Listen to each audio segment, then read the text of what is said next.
Hey there, John from Bees and Tractors.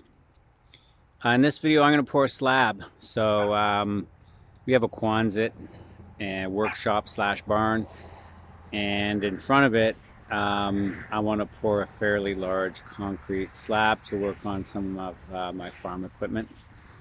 So in this video, I'm going to go time lapse, and I'll show you what I'm going to do. So here's the area. It's about almost 600 square feet, 30 feet by almost 20 feet. Got some of the crush down now. Just use 2x6s for the forming.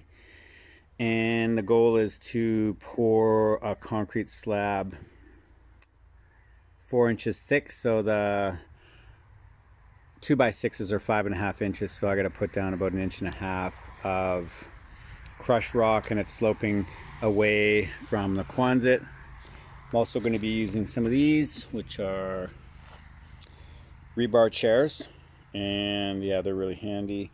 And I'm tying all my rebar together just with some zip ties right there.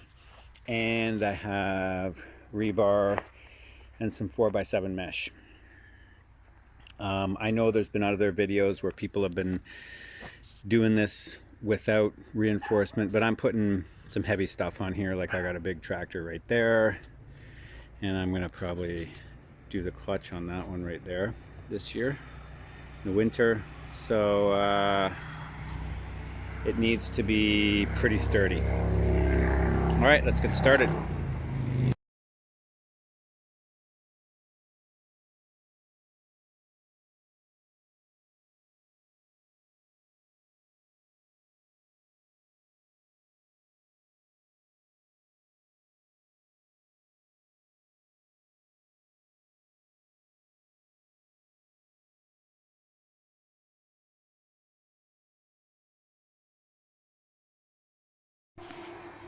Okay, so it's the end of day 2, I would call it. And what I decided to do was pour it in sections. So this section here is 6 feet wide and 30 feet long, so about 180 square feet, somewhere around there. 2x6 forms on the side, but for the middle part, for this is where the pour is going to be. The pour is going to come right up to here, the 6 feet mark, and then the goal is to move that over and then do the next pour after this is set. And so yeah, I got 2 strips of 5/8 rebar and then a bunch of this 4x7 wire mesh, and I think I've pretty well, it's pretty level, pretty steady. I had some offcuts because this is 6 feet wide and these are 4x7s, and the nice thing is these things fit pretty good in here. I gotta snip that one, but that should do it. And so I got 1 pallet of this ready mix concrete. It's 57 bags. So I don't know how far it's gonna go. We'll find out tomorrow. And yeah, I think it's 2 liters per bag or something like that. So if I do 2 bags per load in the mixer, that'll be 4 liters per 2 bags. Should be an easy mix. I'll have a bucket with a line on it. I think 4 liters, I think it's 3.3 liters per gallon or something, so just a little over a gallon for 2 bags. So yeah, it's the afternoon now. I don't want to start pouring it now, but it looks ready to go, so we'll see how she goes in the morning. Okay, so it is pour day.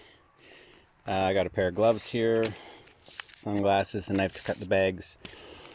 Instructions on these bags are 2 liters per bag. I think it's 1.9. I'm just going to do 2. So I'm doing 2 bags per load in the mixer. So I'm going to put 4 liters of water in each load. I'll put half of the water in, a couple bags, and then the rest of the water. And yeah, you should definitely wear a respirator too. there's this kind of deadly corrosion sign on the concrete, and that's not because of your hands. If you touch wet concrete, it's for your lungs. It's really bad for your lungs. So, and when you're mixing the dust from that mixer, it's right at your face level. You're just going to get tons of dust. So highly recommend wearing a mask, and wet your forms as you go along. Helps to release. There's my 4-liter bucket measured out, ready to go. I have a little line on there so I know exactly how much water it is every time. Makes it quick. 2x4 for a screed, and a couple trowels, and really that's it.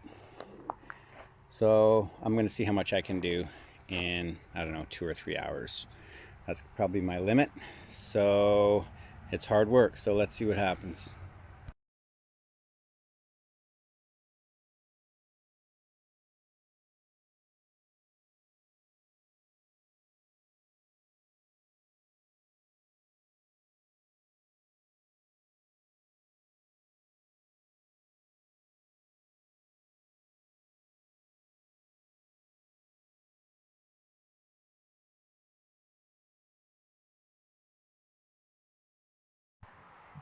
Okay, so it's the next day.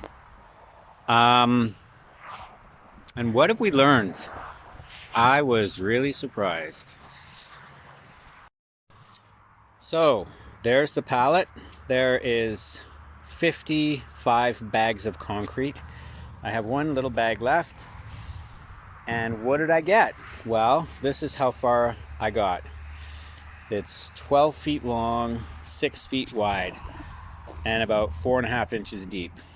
So that's 72 square feet. This whole area is 600 square feet. So I did the math on that. I would have to do this roughly 8 more times, maybe 7, but probably 8 more times. So I would need 8 more pallets of concrete at $550 a crack. So if we round that down, 8 more times is another $4,000 worth of bagged ready-mix concrete to finish this area. And I slaved my butt off trying to do it yourself. Here, there's a puddle here. Why? It's really hard to screed by yourself. So I'm going to probably go in with some topping compound, leveling compound later, and level that out. So I thought to myself, I'm going to call the concrete company. And so made a few calls, found a guy in town who can do the placing of the concrete. And then I will need about another 5 or so meters, just around 5 meters of concrete. Total cost for 5 meters of concrete delivered is somewhere around $1,600, and then the labor this guy's going to charge me is $400 or $500.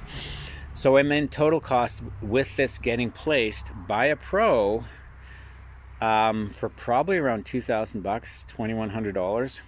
Whereas if I were to use all those bags, do it again, I'm in for another $4,000 minimum. So I've seen videos on YouTube that say it's way cheaper to do a bag slab yourself. For me, where I am, I'm in Canada, it's about $10 a bag, $9 a bag for that concrete. And I'm sure it's the same everywhere else. I think it's a myth. I just don't believe it. I don't believe it. It is cheaper for me to get a crew to come in, pour this concrete, do a better job, save my back, not suck all that concrete dust. I was covered in dust yesterday. It is miserable pouring concrete yourself. 4 hours of hard labor. My arms were totally bagged at the end. So, I don't know. Myth busted as far as I'm concerned. On a decent sized slab, if you're just doing walkways, maybe it's cheaper, but if you're doing anything of any size, it's way cheaper to get a truck in, and maybe you can do the placing yourself. But for me, for $400 or $500, get a guy to come in who's going to do a better job than me. It's well worth it. All right, it's about 2 days later, and I did go ahead with getting a truck in here. There's a guy down the road who did the placing. I helped him. And so we did another somewhere in the neighborhood of just under 500, or sorry, under 600, probably about 550 or 60 square feet were poured for this remaining part of the slab. And yeah, the costs, it was way cheaper. And then you can see here, this is the part I did. There's a big puddle there. You know, you're working so hard, and when you're by yourself, it's really hard to find those level spots. It's not a big deal. I can put some leveling compound in there, but the job I did compared with the job the pro did is night and day. He did a way better job. No puddles. It's really nice. It's going to be perfect for working on my tractor. So, what is the math? So, what's the conclusion? I don't know how people are putting this on YouTube, that it's cheaper to do your own bag slab. Doesn't work for me at all. So there's another way to look at it. How much would you have to pay per bag of ready mix concrete to make it work? So for me, the cost was about $8 a bag when I bought it in a pallet. You would need to get your concrete for about $2, a little over $2 a bag, and that's Canadian. I don't know in the States how much a bag of concrete costs. Just to break even, to compete with a professional and a concrete truck. To me, the math just doesn't add up. So anyways, I hope this video helps you make an informed decision if you're planning on doing some concrete work. I do think it pays completely to dig it out and to form it yourself and to put your own rebar down. Totally pays. It's, you know, fairly basic work. It's kind of difficult, but it's nowhere near as hard as pouring bag concrete for 4 hours straight. That is super hard. And again, the job was way sloppier. I'm not a pro. So yeah, I hope this helps, and I hope you're having a good day. Take it easy.